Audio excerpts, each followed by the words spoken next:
Hello and welcome to the fourth part of Fundamentals of Hangar development.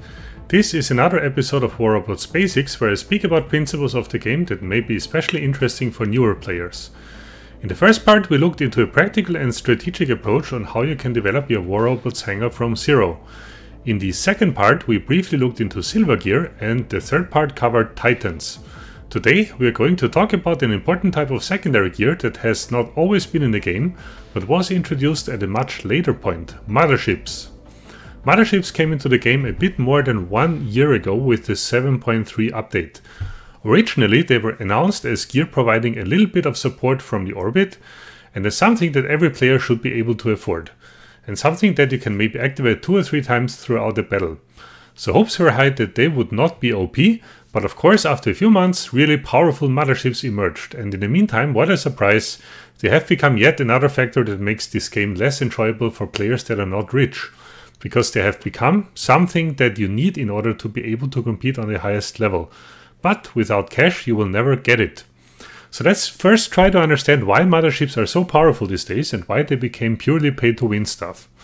There's the basic mothership, the Dreadnought, that every player gets. This was apparently what Pixonic meant with every player will get one. Oh, how nice. Guess what? Similar to the kit or the starter drone, the stuff that every player gets is close to useless outside the lowest leagues. In order to get game-changing motherships, you need to get mothership components. So Pixonic chose a similar system for motherships than it chose for gear. But this time you don't only need components to get a mothership in first place, but you also need the same components in order to level it up.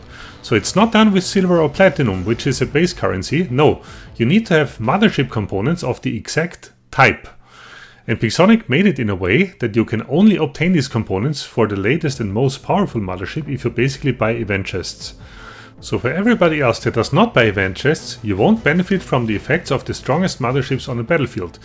It's important to understand that, because when you open event chests you can always be, let's say, just lucky and for example win a Seraph or even a Capri. If you play a lot you will grind enough resources in order to level them up and make them super strong. But with motherships this cannot happen.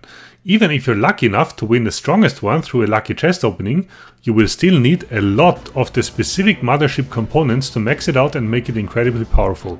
So this makes the strongest mothership in the game at any given point only available to a selected pay-to-win audience, and this is quite sad. But motherships are the latest addition of gear into the game, which means they're still quite new. Who knows whether or how they will change in the future, but for now, when I made this video in summer 2022, it's like this. So how can you get the most out of your motherships then? The short answer is you need to first concentrate on a particular one that is not useless, and then try somehow to get components for it. Apart from event chests that will provide components for the pay-to-win ship, you can get components of all motherships in black market silver and black market gold chests. Motherships, similar to module slots, can equip turrets. There are 3 types: protection turrets, which provide Aegis shields, support turrets, which heal you up, and attack turrets that damage or slow down your opponents. When the mothership is triggered, the effect of the turrets and the mothership itself will be combined, so turrets provide some additional effects. The standard turrets are actually not too bad, but of course if you get purple or golden turrets, they are usually better and worth to exchange. There are basically 2 types of motherships: those that deal damage to opponents and those that support you and heal you up. Depending on the game mode that you play and the gear that you run on your robots and your titan, either of these types make more sense. Only one of them so far can do both healing and damage to opponents, the Northlight mothership, which is the latest and most powerful one. It heals you up and provides you with an additional Aegis shield of up to 250,000 upon deployment, which is really a lot. So top players take advantage of this. They trigger it when using particular builds that make motherships charge up extremely fast, for example Sinners or Punchers, and then they stack up Aegis shields. If they're not hit, they can stack up enormous shields, sometimes even more than 1 million hit points.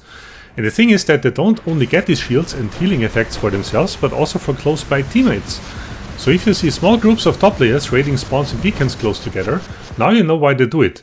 They want to create an almost indestructible phalanx of Aegis shields that can usually just be broken by point blank attacks or shield breakers.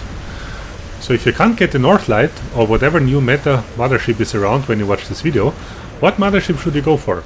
Well, there's one that is never wrong, which is the Mantis, because it provides healing to you and your close by allies.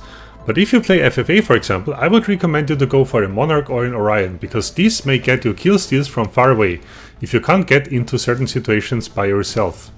One question that I got a few times was, I have a pink circle around myself and can barely move, what is this? This is a special type of turret called Gravity Amplifier. This turret causes this effect. It can also stack up and then basically locks down targets. There are plans for Pixonic to let us counter this effect in the future, but when I made this video there was still no counter to it. Another question that I got was, once your mothership is maxed out, what should you do with the components? Well, you can sell them for silver, or you can wait until Pixonic comes up with a better way to convert them, which may or may not come in the future. So if you want some benefit right away, just sell it for silver.